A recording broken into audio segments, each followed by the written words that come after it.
यहाँ पर साक्षात 11 रुद्र भगवान शंकर जी प्रकट हुए, अपनी घुटने से पानी को प्रकट किया था। तो ये है वो स्थान। हमने जब भी शिवलिंग देखा है साक्षात पूरे रूप में हमने इसको देखा है, लेकिन जैसा कि आप देख रहे हैं इस वीडियो में कि ऊपर का जो छोर है उसमें गड्ढा हुआ है। और नमस्कार दोस्तों, हर हर गंगे, आप सभी का स्वागत है मेरे चैनल कैप्चर अनसीन मोमेंट्स पर। और मैं हूं आपकी दोस्त अरुणिमा, और आज मैं आप सभी को लेकर चल रही हूं एक ऐसे मंदिर जिसका इतिहास महाकाल से आता है। और आज मैं आपको हरिद्वार में स्थित बहुत ही प्रसिद्ध मंदिर है जिसका नाम है भीमगोडा। तो आज मैं आपको वहीं पर लेकर चल रही हूँ, और इस वीडियो में आपको मैं इस मंदिर के पौराणिक कथाओं के बारे में पूरी जानकारी दूंगी। आप यहाँ तक कैसे पहुँच सकते हैं, तो मेरी इस वीडियो को अंत तक जरूर देखिएगा। और अगर जो लोग मेरे इस वीडियो में नए आए हैं, मेरे चैनल पे फर्स्ट टाइम विजिट कर रहे हैं, तो मेरे चैनल कैप्चर अनसीन मोमेंट्स को सब्सक्राइब करें और साथ ही साथ बेल आइकन प्रेस करें, जिससे जो हरिद्वार की सीरीज और हरिद्वार से रिलेटेड जितनी भी इंफॉर्मेशन है, जानकारी है, आप तक पहुंच पाए।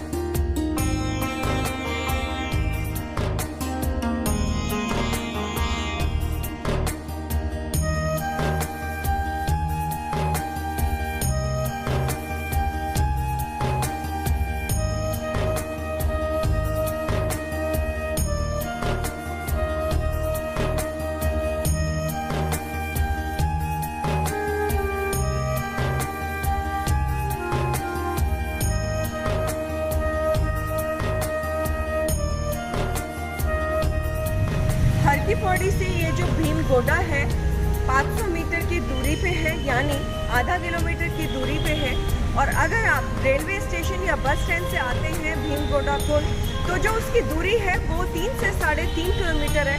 और जैसा कि नाम है भीमगोडा, तो आप समझ ही रहे होंगे, जो भीम है 5 पांडवों में से एक थे, और यहाँ पर घोड़े का मतलब है घुटना।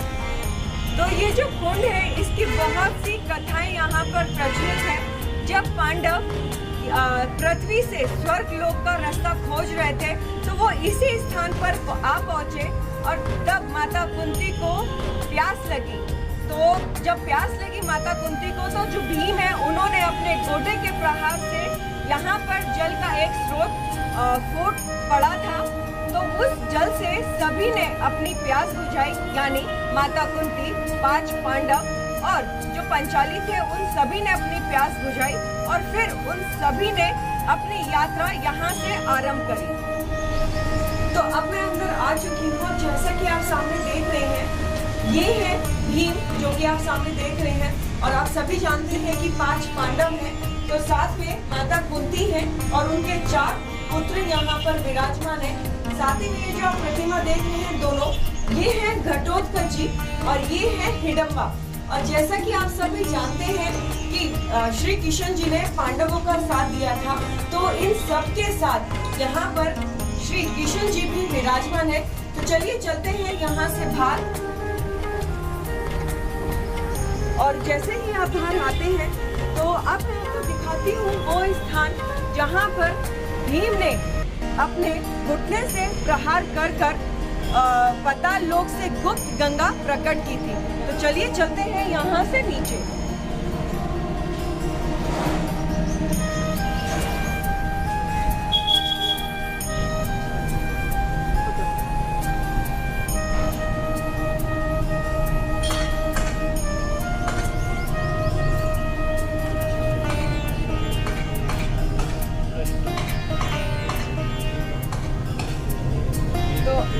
अब हमने पंडित जी का आशीर्वाद ले लिया है, और अब हम पहुंच चुके हैं उस जगह, जैसा कि मैंने आप सभी को बताया था कि भीम ने अपनी घुटने से पानी को प्रकट किया था। तो ये है वो स्थान। तो जैसा आप देख रहे हैं यहाँ पर इसमें जल है, और कहा जाता है ये जो जल है कभी भी सूखता नहीं है, और मतलब हमेशा यहाँ पर ये जल रहता है। और ये महाभारत के टाइम से ही यहाँ पर ये जल है। तो ये जो जल है, कहा जाता है और माना जाता है कि ये जो जल है, अगर शरीर के किसी भी दर्द वाले हिस्से पर लगाया जाए तो आपका जो दर्द है बहुत जल्दी ठीक हो जाता है। और अब आप सोचेंगे कि इस जल को हम कैसे ले सकते हैं, तो यहाँ पर पंडित जी ने यहाँ पर ये लुटिया रखी हुई है, तो आप देख पाएंगे कि और धागा भी बांधा हुआ है। तो आप आराम से पंडित जी थोड़ा मदद करेंगे। तो आप देख सकते हैं कि पंडित जी आराम से जल खींच पा रहे हैं ऊपर इस रस्सी से। जैसे कि आप सभी जानते हैं कि जब हम कुएं से जल को निकालते हैं, उसी तरह से आप लुटिया के थ्रू यहाँ पे ये जल निकाल सकते हैं और ग्रहण कर सकते हैं, और अपने शरीर के जिस हिस्से में भी दर्द है वहाँ पे इस जल को लगा सकते हैं।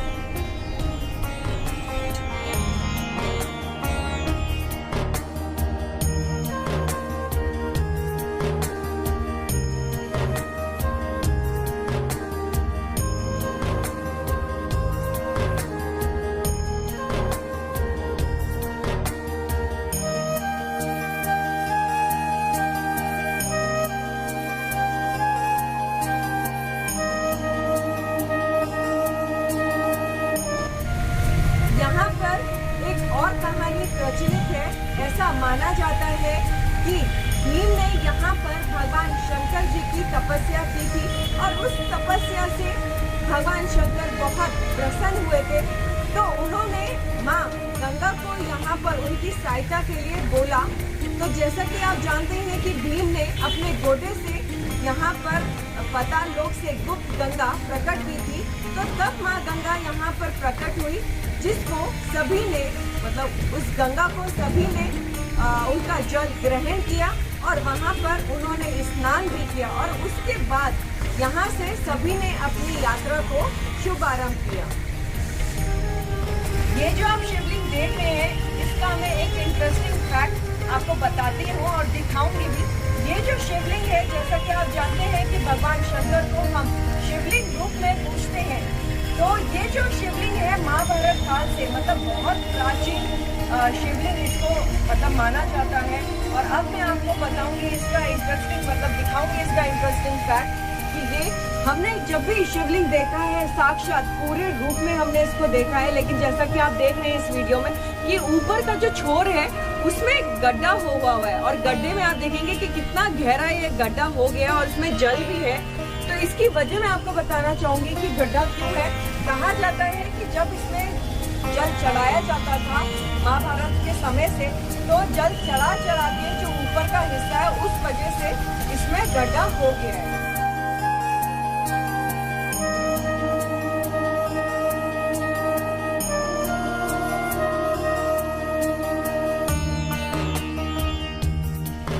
जैसा कि मैंने आप सभी को बताया है कि भीम ने यहाँ पर भगवान शंकर की तपस्या की थी, तो इस स्थान को भीमेश्वर महादेव मंदिर के नाम से भी जाना जाता है। मेरे पीछे जो आप ये जल देख रहे हैं, ये है कुंड, और ये जो कुंड है 1840 में ब्रिटिश काल में बनाया गया था। और आपको दिखाना चाहूंगी, उस तरफ अगर आप देखेंगे तो अभी पानी का जो लेवल है वो बढ़ा हुआ है, तो उस वजह से हमें इसके नीचे है एक सुरंग, तो वो अभी आपको नजर नहीं आएगी। तो उस सुरंग से मेन जो गंगा है वहाँ से गंगा जल इस कुंड में आ रहा है। तो आप देखेंगे कि जो दूसरी तरफ तो जो गंगा जल है वहाँ से इस तरफ होते हुए बाहर निकल जाती है।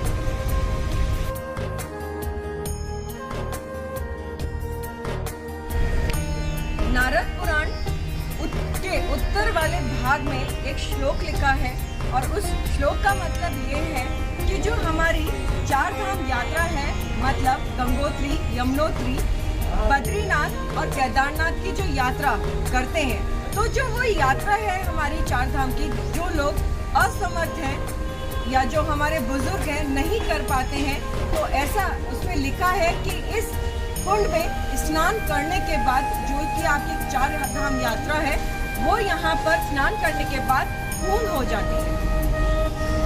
तो ये जो जल आप देख रहे हैं कुंड में, इसका बारे में आपको बताना चाहूँगी। कहा जाता है ये जो जल है गर्मियों में इसका जो जल है वो मतलब बहुत ठंडा रहता है, शीतल रहता है, और अगर सर्दियों में आप यहाँ पर आते हैं तो इसका जो जल है वो गर्म हो जाता है, जो कि नेचुरली सर्दियों में गर्म और समर में ठंडा रहता है। महत्वपूर्ण कथा और वो ये है कि महाभारत के बाद जब पांडव अपने भाइयों मतलब यानी कौरवों का वध अपने हाथों से होने पर दुखी थे और पश्चाताप करना चाहते थे, तो वो इसी स्थान पर आ पहुंचे और भीम ने भगवान शंकर की तपस्या की।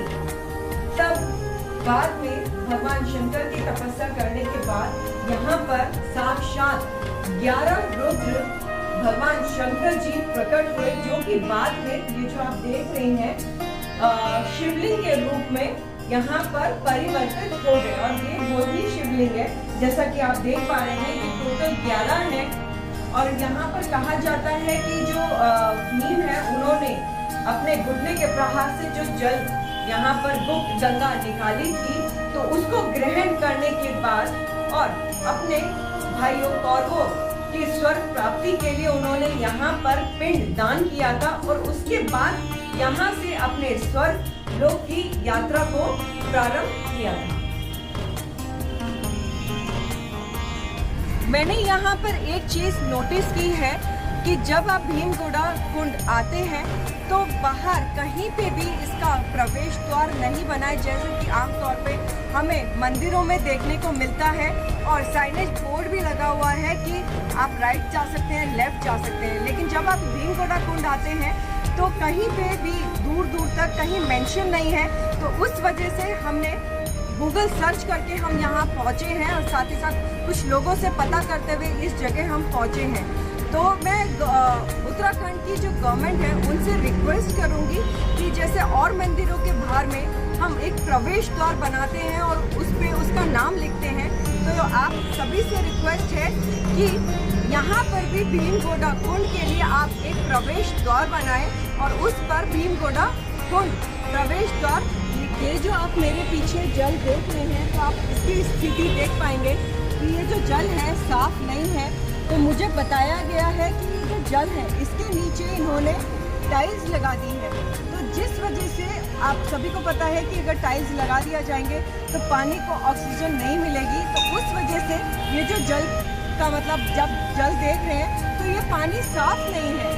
तो जो उत्तराखंड गवर्नमेंट है उनसे रिक्वेस्ट करूँगी कि जैसा ये पहले था उसको उसी तरह से कर दिया जाए और जो नीचे टाइल्स लगी है उसको हटा दिया जाए, जिससे आराम से जो हमारे भक्तगण हैं वो यहाँ पर आ सके, इस जल को ग्रहण करें और साथ ही साथ इस जल में स्नान भी कर सकें। आई होप आज का ये जो आपको एपिसोड है बहुत पसंद आया होगा, तो मुझे कमेंट करके ज़रूर बताइएगा। अगर पसंद आया है तो लाइक कीजिएगा और साथ ही साथ जितने भी आपके दोस्त हैं और जो आपके फैमिली मेम्बर्स हैं, रिलेटिव्स हैं, उनके साथ ज़रूर शेयर कीजिएगा। वो इसलिए क्योंकि जितने भी आपकी जो पौराणिक कथाएं हैं उसके बारे में आप सभी को पता लग पाए। तो अब मैं आप सभी को मिलती हूँ अगले एपिसोड में। हर हर गंगे।